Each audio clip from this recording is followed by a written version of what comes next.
descendencia judía y los que eran de descendencia griega. También podemos entender este versículo que los que eran de descendencia judía y todos aquellos que no eran de descendencia judía. Para poder entender un poquito más el contexto, hay que recordar que en el Antiguo Testamento Dios eligió a un pueblo que era el más vil, el más insignificante, el menos poderoso de entre las naciones que en ese momento se encontraban. ¿Quién era ese pueblo? El pueblo de Israel. ¿Por qué Dios elige a un pueblo insignificante, un pueblo que no era nada? Para mostrar su poder, su grandeza, su autoridad sobre las demás naciones. Entonces, conforme al Antiguo Testamento, el pueblo judío eran un pueblo, eran personas especiales porque eran los elegidos por Dios. Pero nos vamos al Nuevo Testamento y quiero hacerte una pregunta: ¿cuántos de nosotros somos de descendencia judía? Nadie de nosotros. Yo, cuando Dios me dio la oportunidad de estar en Estados Unidos, a mí no me decían que yo era un mexicano, decían que yo era un hindú, que era una persona de la India por mis rasgos, que son más de ese tipo. Pero cuando venimos a Cristo, y en el Nuevo Testamento se refleja, y Cristo nos dice: ahora ya no hay un pueblo judío y ahora ya no hay un pueblo que Dios escoja para sí, sino todo aquel que viene a mí forma parte del pueblo de Dios. Y eso era lo que los judíos no podían comprender, porque apenas estaban en su crecimiento espiritual, en su entendimiento espiritual. Ellos aún seguían creyendo que por ser judíos tenían mayor prioridad en la iglesia. Pero la realidad es que tanto el judío como el griego es ahora hijo de Dios. Ya no hay acepción de personas para Dios. Mira lo que nos dice Gálatas capítulo 3, versículo 28. Gálatas capítulo 3, versículo 28. Pablo hablando a la iglesia en Gálatas: ya no hay judío ni griego, no hay esclavo ni libre, no hay varón ni mujer, porque todos vosotros sois uno. ¿En quién? En Cristo Jesús. Este problema se estaba presentando en el inicio de la iglesia, mientras se estaba estructurando, porque los hermanos no comprendían que ya no había separación y diferencia entre nacionalidades. ¿Cómo podemos aplicar este versículo hoy en nuestros días?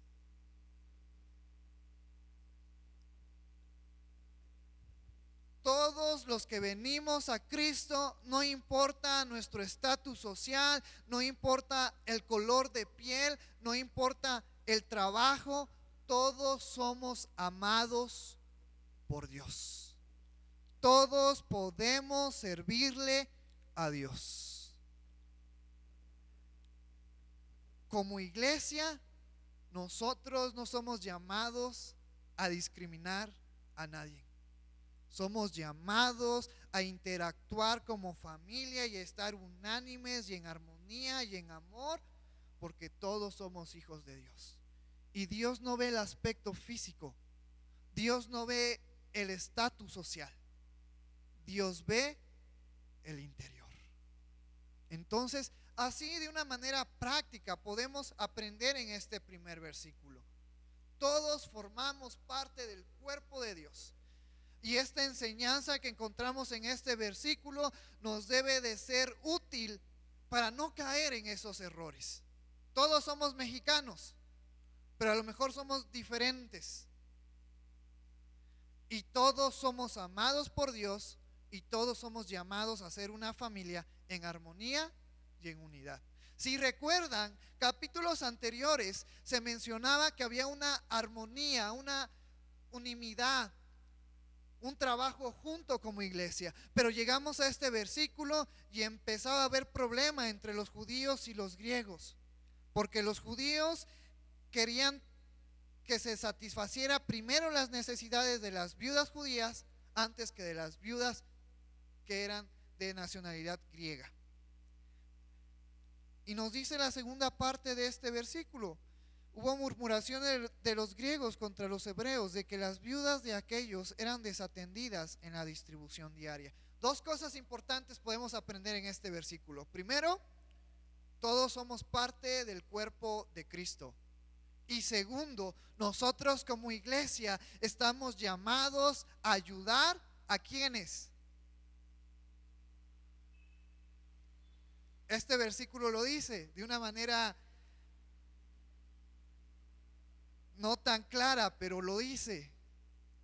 Somos llamados como iglesia a preocuparnos por nuestras hermanas que han perdido a sus esposos. Porque, y para entender un poco mejor, volvemos a Génesis. Cuando Dios creó a Adán, Adán no encontró ayuda en la creación, en los animales, en las plantas. Entonces nos dice Génesis que Dios durmió al hombre y de su costilla sacó parte para formar a Eva. Y entonces podemos entender que el matrimonio es para ayudarnos mutuamente, que el hombre necesita de la mujer como la mujer necesita del hombre, y que el hombre tiene responsabilidades, y que el hombre es el encargado de poder mantener a su esposa, de mantener a sus hijos. Esa es su responsabilidad. Y que la responsabilidad de la mujer es ver por su esposo y también ver por sus hijos. Pero cuando una viuda pierde a su esposo, ¿quién va a ver por ella? Y entonces es cuando entra la función de la iglesia. Nosotros como iglesia estamos llamados a ayudar a las viudas. Y lo está tocando en este versículo. ¿Cuántos de nosotros sabíamos eso? Como iglesia nosotros debemos de apoyar a nuestras hermanas que ya no tienen ese varón, esa ayuda idónea. Ahora es trabajo de la iglesia. Y aquí nos dice que ese era el problema principal entre los judíos y los griegos. Los judíos querían ayudar de una manera más rápida y mejor a las viudas judías, y las viudas griegas ya no recibían ese apoyo. Entonces, como iglesia nosotros tenemos que ser equitativos y recordar que parte de nuestra función como iglesia es ayudar a las viudas. Mira lo que nos dice Primera de Timoteo capítulo 5. Vamos a estar tocando otros versículos fuera de Hechos para poder entender un poco mejor esto.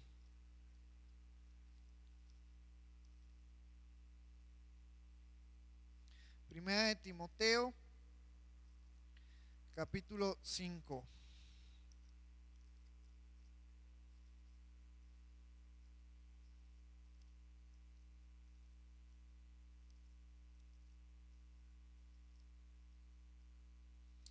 Fíjate el consejo que Pablo le da a Timoteo. Y es algo que tú y yo debemos de estar practicando, y que es un llamado como iglesia, que a lo mejor no lo vamos a tocar de una manera directa, pero es el deber, es el llamado que tú y yo tenemos como iglesia. No reprendas al anciano, sino exhórtale como a padre, a los demás jóvenes como a hermanos, a las ancianas como a madres, a las jovencitas como hermanas, con toda pureza. Honra a las viudas, que en verdad lo son. Pero si alguna viuda tiene hijos o nietos, aprendan estos primeros a ser piadosos para con su propia familia y a recompensar a sus padres, porque esto es lo bueno y agradable delante de Dios. Mas la que en verdad es viuda y ha quedado sola, espera en Dios y es diligente en sus súplicas y en oraciones noche y días. Y es entonces cuando la iglesia tiene que ayudar a las viudas que realmente están necesitadas, a las que realmente han quedado desamparadas de esa ayuda de los hijos o de esa ayuda del marido. Y volvemos a Hechos una vez más. Y nos dice el versículo 2: entonces los 12, ¿quiénes 12? Los 12 apóstoles convocaron a la multitud de los discípulos y dijeron: no es justo que nosotros dejemos la palabra de Dios para servir a las mesas. Este era un problema que se había hecho tan grande que ahora venían a los apóstoles y los apóstoles perdían tiempo por andar atendiendo los problemas sociales que había en la iglesia, y ellos también tenían que tener tiempo para la enseñanza, y entonces no había tiempo para hacer las dos cosas de una manera correcta. Entonces lo que aprendemos en este versículo, y tiene que ver con la parte de la estructura, es que dentro de la iglesia podemos hacer una división general, y de esa división general podemos ir de una manera más específica a tocar otros puntos. Pero en la iglesia, nosotros como familia, hay dos funciones. Una función que tenían los apóstoles, que era a la enseñanza, a la oración y a la enseñanza, a predicar la palabra de Dios a los hermanos. Y la otra función de la iglesia, aquellos que tenían que atender las necesidades. En ese entonces y en este versículo no había esa función. No estaban estas dos funciones. Pero seguimos leyendo el versículo y mira lo que nos dice el versículo 3. Buscad pues, hermanos, de entre vosotros a 7 varones de buen testimonio, llenos del Espíritu Santo y de sabiduría, a quien encarguemos de este trabajo. Este era un trabajo importante, un trabajo que requería tiempo, que requería tener sabiduría, tener paciencia. Pero los apóstoles no podían llevar este trabajo, no porque no estuvieran capacitados, sino porque el enfoque de los apóstoles era la enseñanza en la iglesia.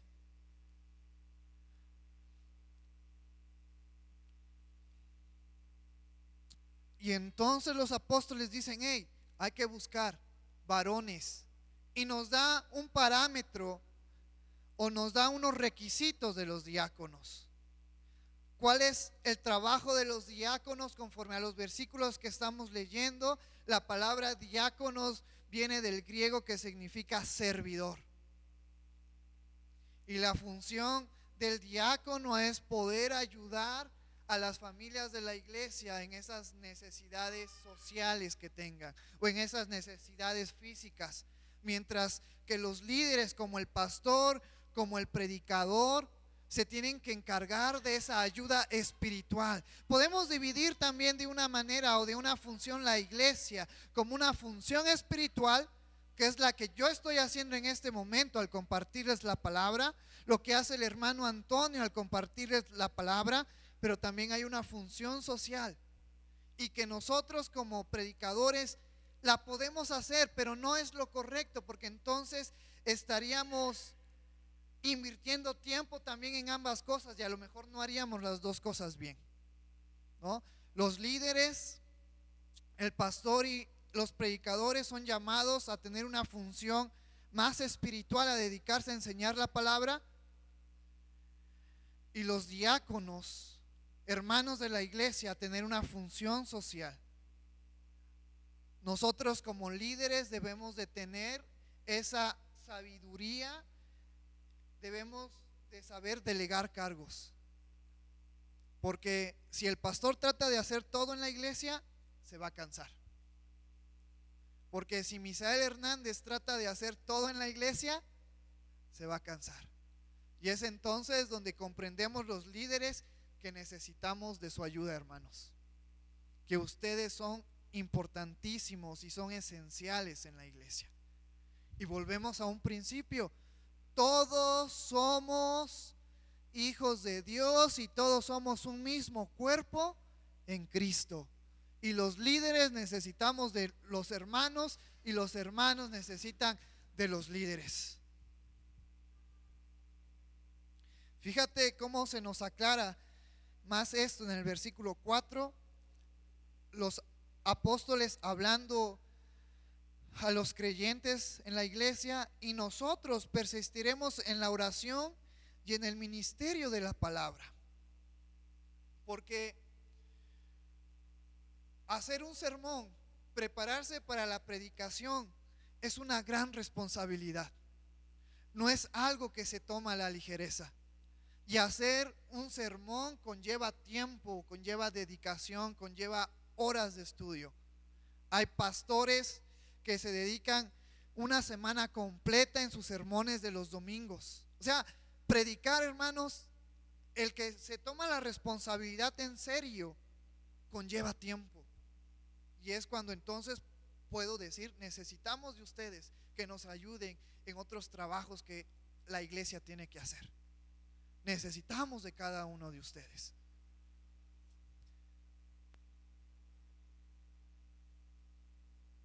Versículo 5: y agradó la propuesta a toda la multitud, y eligieron a Esteban, varón lleno de fe y del Espíritu Santo, a Felipe, a Prócoro, a Nicanar, a Timón, a Permenas, a Nicolás, prosélito de Antioquía, a los cuales presentaron ante los apóstoles, quienes orando les impusieron las manos. ¿Cuáles eran los requisitos para poder ser diáconos? Porque aunque todos somos llamados a servir, pero también necesitamos tener una preparación espiritual. También tenemos que tener una preparación en el conocimiento de la palabra de Dios, en el conocimiento de Dios.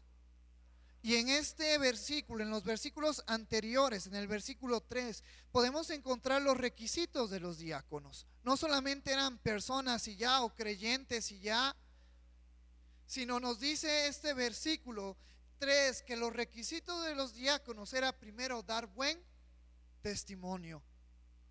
¿Cuántos de nosotros podemos decir, yo puedo ser apto para ser un diácono porque tengo un buen testimonio?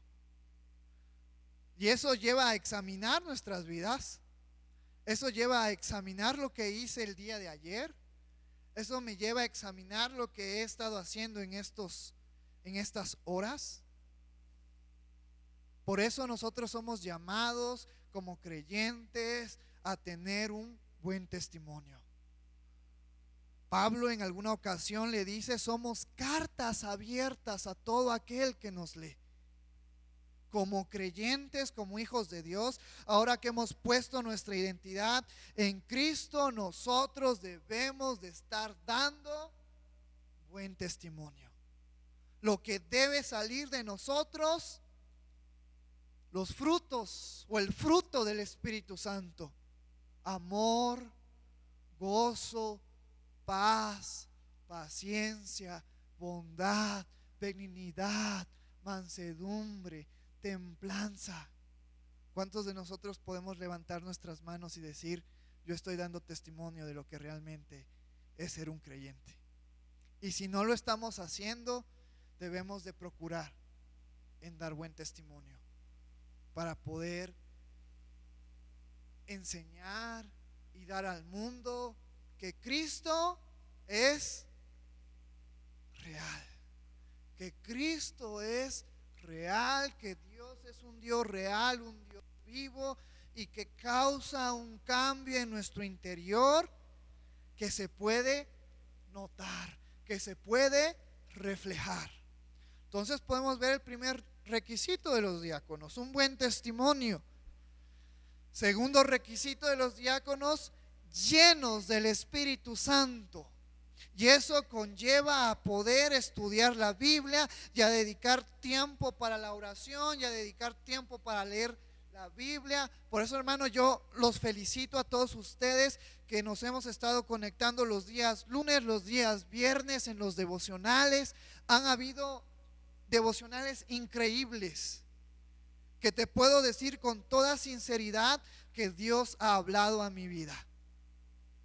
Y gracias a todos los hermanos que están participando en estos devocionales, porque a través de esos devocionales también ellos están creciendo, también ellos les están dedicando tiempo a la palabra de Dios, a ser llenos del Espíritu Santo. Y aunque no podemos verlo de una manera física, cuando tú y yo venimos y en nuestra casa tomamos un tiempo de oración, tomamos un tiempo de devocional, de lectura de la Biblia, el Espíritu Santo está enseñándonos, el Espíritu Santo nos está llenando de conocimiento de Dios. Y ese es un segundo requisito para los diáconos que nos dice en este versículo: ser llenos del Espíritu Santo. Pero también nos da un tercer requisito que está junto con ser lleno del Espíritu Santo. ¿Cuántos se acuerdan de los dones del Espíritu Santo? Hay dones que el Espíritu Santo nos da, como el de sanidad, como el de discernimiento de espíritus, pero dentro de esos dones hay un don que se llama el don de sabiduría. Y en este caso, aquel que quiera ser diácono necesita tener buen testimonio, necesita ser lleno del Espíritu y necesita tener don de sabiduría, de conocimiento, el saber administrar, el saber cómo va a ser para funcionar los trabajos sociales o las ayudas entre las hermanas y los hermanos y los jóvenes de nuestra iglesia. Y es un cargo impresionante, es un cargo muy bonito, que yo te invito, hermanos, si Dios pone en tu corazón y dices, lo que estamos hablando hoy me ha llamado a interés y me gustaría ser un diácono. Pídele a Dios que te dé la capacidad, que te dé el requerimiento, que te dé esa capacidad para poder ser un diácono. Porque también el otro lado de la moneda es que a lo mejor todos queremos ser diáconos, pero vamos a Corintios, a Timoteo, y comprendemos que no solamente hay diáconos, sino también hay líderes, y también hay predicadores, y también hay evangelistas, y también hay quienes se encargan de las dones operacionales de la iglesia. No todo en la iglesia es ser pastor, no todo en la iglesia es ser predicador, no todo en la iglesia es ser diácono. Pero si tú sientes en tu corazón poder formar parte de este llamado de ser diácono, pídele a Dios y que Dios vaya dándote los requerimientos y vaya capacitando tu vida para poder ser un diácono de nuestra iglesia. ¿Por qué? Porque hoy en nuestros días estamos carentes de diáconos. Como iglesia no tenemos diáconos. Nos falta diáconos en la iglesia, gente encargada en la iglesia. Entonces yo te voy a pedir, y ahorita que terminemos esta enseñanza, que oremos para que Dios levante diáconos en nuestra iglesia. Y vamos ya poco a poco estructurando la iglesia conforme a Hechos, conforme a una iglesia que se dio en su principio y que es la iglesia que tú y yo debemos de estar practicando. Y algo que también te tengo que decir: yo conozco de hermanos y hermanas que hacen la función de diáconos en nuestra iglesia, pero a lo mejor como líderes no hemos tocado este punto con los hermanos, con ustedes como familia. Y es bonito reconocer y orar por aquellas personas que están haciendo la función de diáconos y nombrarlos diáconos en nuestra iglesia. Pues esto es lo que nos dice este versículo 6. Después de que juntan a estos 7 diáconos, estos hombres de buen testimonio, llenos del Espíritu Santo y con ese don de sabiduría, nos dice el versículo 6, a los cuales presentaron ante los apóstoles. ¿Y qué hicieron los apóstoles? Nos dice este versículo: orando les impusieron las manos. Y aquí es el primer versículo donde podemos ver que es bíblico. Cuando se nombra a un diácono, o cuando se nombra a algún pastor o alguien en algún cargo, los líderes oran por esta persona, pero también imponen sus manos sobre ella. Porque ¿qué representa el imponer las manos, el extender las manos sobre estas personas? Que nosotros como líderes estamos seguros, estamos confiados que Dios está obrando en su vida y que este cargo que se le va a dar a este hermano va a ser para gloria y honra de Dios, y que todo va a salir bien.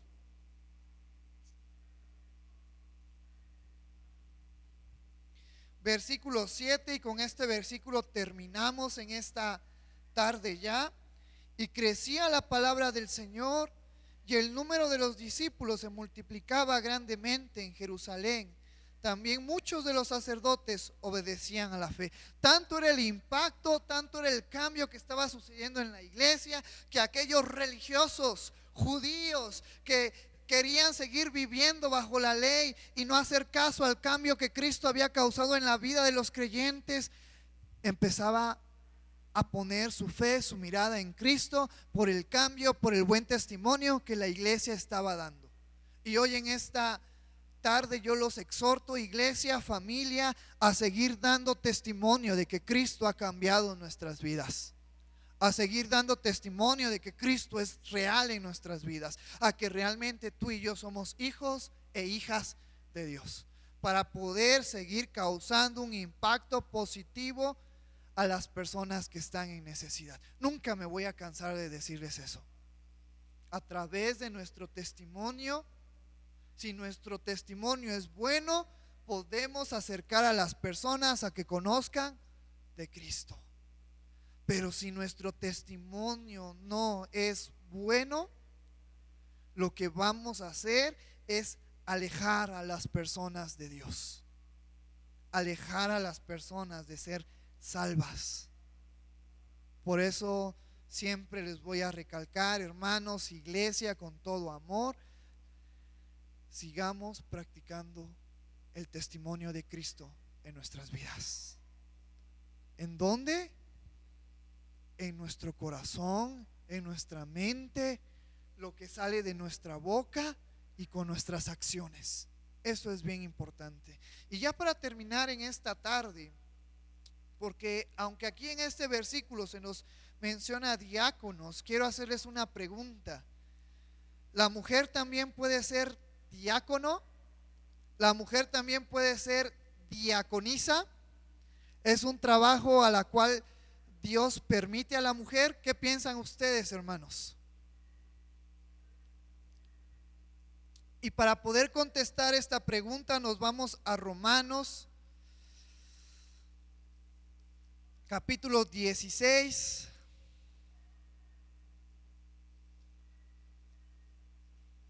versículo 1 al 2. Pablo, terminando su carta a los romanos, en sus saludos personales, fíjate lo que nos dice en estos dos versículos. Os recomiendo además nuestra hermana Febe, la cual es diaconisa de la iglesia en Secrea, que la recibáis en el Señor como es digno de los santos, y que la ayudéis en cualquier cosa en que necesite de vosotros, porque ella ha ayudado a muchos y a mí mismo. Vemos que esta función del diácono no solamente es para el varón, sino también es para la mujer. Entonces, en una primera instancia, motivo a los hombres a dar testimonio y a buscar ese poder, esa ayuda o esa función de formar parte de la iglesia como diáconos, pero también a las mujeres. Les exhorto, hermanas, a que si también en ustedes está ese llamado de poder servir a las hermanas, a los hermanos en sus diferentes necesidades que tengan, háganlo. Ustedes son llamadas también a eso. Entonces podemos ver una vez más que todos somos cuerpo de Cristo. No hay para Dios hombre o mujer, y en este caso en la función del diácono está presente tanto para el hombre como para la mujer.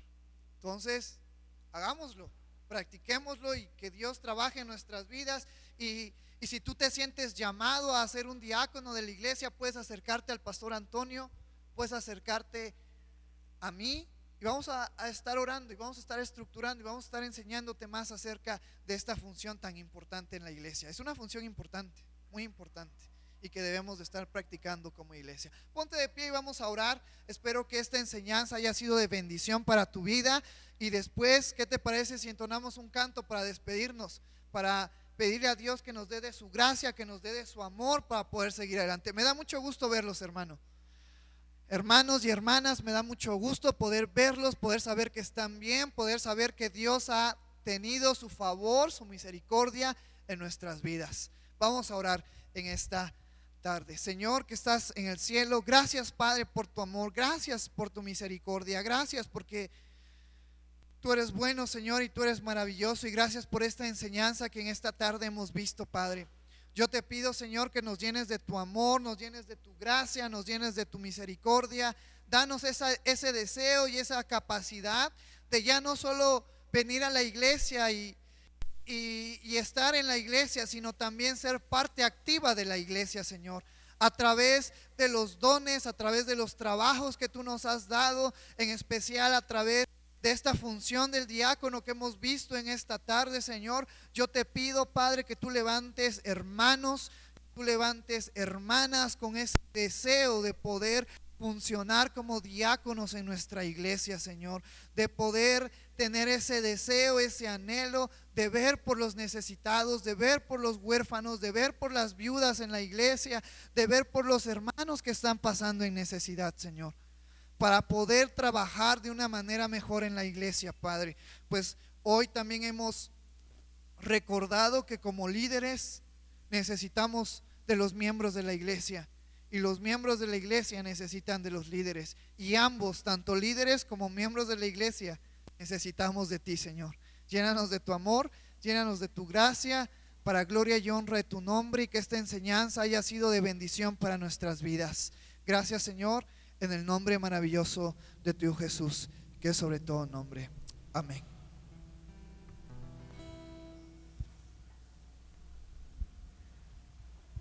Hermanos, vamos a entonar una alabanza. Esta alabanza, investigando un poco acerca de